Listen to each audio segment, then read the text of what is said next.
Dans cette vidéo, je vous fais la correction de l'exercice 59, page 147. Ici, on nous demande de représenter dans un repère les trois fonctions qui sont ici. Je commence par la fonction f, la fonction qui a x associe 5x moins 7. Je vois que c'est une fonction affine, donc je vais tracer une droite. Je commence par placer le moins 7 qui est là, qui est l'ordonnée à l'origine. Donc sur l'axe des ordonnées, je compte. Moins 1, moins 2, moins 3, moins 4, moins 5, moins 6, moins 7. À moins 7, je fais une marque. Le point qui est ici sera sur ma représentation graphique. Je continue avec le 5. Le 5 qui est ici, c'est le coefficient directeur de ma droite. Donc, à partir de mon point que j'ai déjà placé, je me décale de 1 à droite. On va toujours de 1 à droite. Et à partir de là, je vais faire 5. Donc, du coup, comme c'est un nombre positif, je vais monter. Je monte de 1, de 2, de 3, de 4, de 5. J'arrive ici. Et j'ai plus qu'à relier les deux points.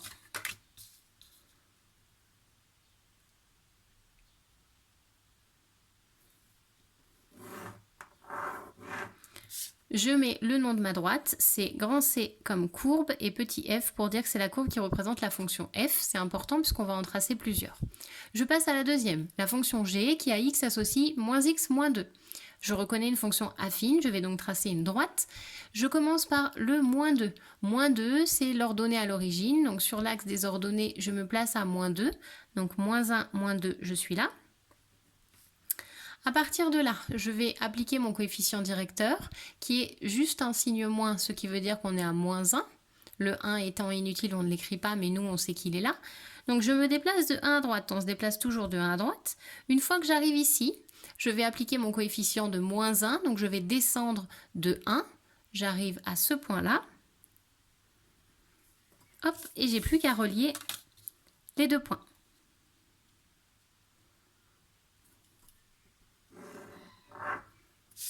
Je nomme ma droite avec un grand C pour dire que c'est la courbe et un petit g, la courbe représentative de la fonction g.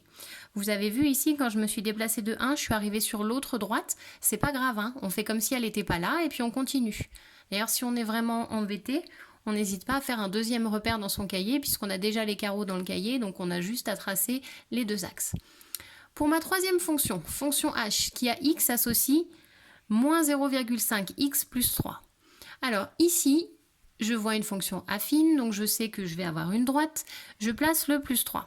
Plus 3, c'est mon ordonnée à l'origine. Donc sur l'axe des ordonnées, 1, 2, 3, j'arrive ici. Ensuite, je vais appliquer mon coefficient.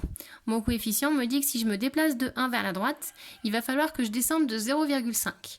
Alors ici, on est embêté parce qu'on n'a pas de précision. Et il est hors de question que je fasse quelque chose qui n'est pas précis. Donc, soit vous avez doublé les carreaux, et quand on va de 2 carreaux en 2 carreaux, on va pouvoir descendre de 1,5, ça va être faisable. Soit, je vais prendre une feuille et je vais juste me faire un petit calcul. On me dit que h est la fonction qui a x associe moins 0,5 x plus 3. Je vais prendre une valeur et je vais la calculer. Alors, je ne vais pas calculer pour 1, parce que si je calcule pour 1, je vais avoir des virgule 5 qui ne m'intéressent pas parce que je ne peux pas les faire sur ma représentation graphique. Donc moi, je vais calculer h de 2. Donc à la place de x, je vais mettre 2 et je calcule moins 0,5 fois 2 plus 3. Moins 0,5 fois 2, ça fait moins 1. Moins 1 plus 3, ça fait 2. Donc j'obtiens h de 2 est égal à 2. Ce qui signifie que le point qui a pour coordonnées 2 et 2, le 2 ici et le 2 là, et bien ce point-là, il est sur la courbe représentative, il va être sur la droite. Donc, une fois que j'ai fait ce petit calcul, que j'ai trouvé que h de 2 est égal à 2, je vais placer le point de coordonnées 2 et 2, ici. Et bien ce point-là est sur ma représentation graphique, je n'ai plus qu'à tracer. Voilà. Je n'ai plus qu'à tracer ici. Et du coup, on va avoir à cet endroit-là, si je me déplace de 1 à droite et que je descends, ici, je vais avoir exactement 0,5. Mais comme je ne pouvais pas le faire précisément, en tout cas moi, j'ai préféré calculer une autre valeur. Je vous montre juste une petite précision. Si vous avez décidé d'aller de 2 carreaux en 2 carreaux, c'est très bien, ça va être malin sur... Hop, je mets dans le bon sens. Ça va être malin dans ce cas-là parce que pour le 0,5, on va être aidé. Donc je mets mon 1 ici et mon 1 ici. Je ne peux pas aller jusqu'en haut.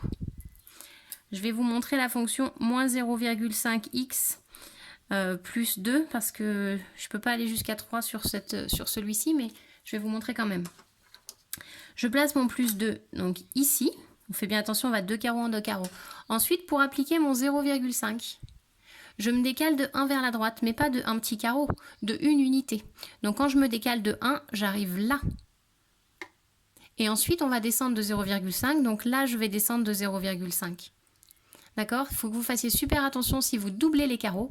Vous ne devez pas vous déplacer de un carreau, mais de une unité. Donc si vous avez fait 2 carreaux pour une unité, on va se déplacer de une unité, ça nous emmène jusque là. C'est juste la chose à laquelle il faut que vous fassiez attention si vous avez décidé de doubler les carreaux. Sinon, vous avez obtenu quelque chose comme ça sur votre exercice.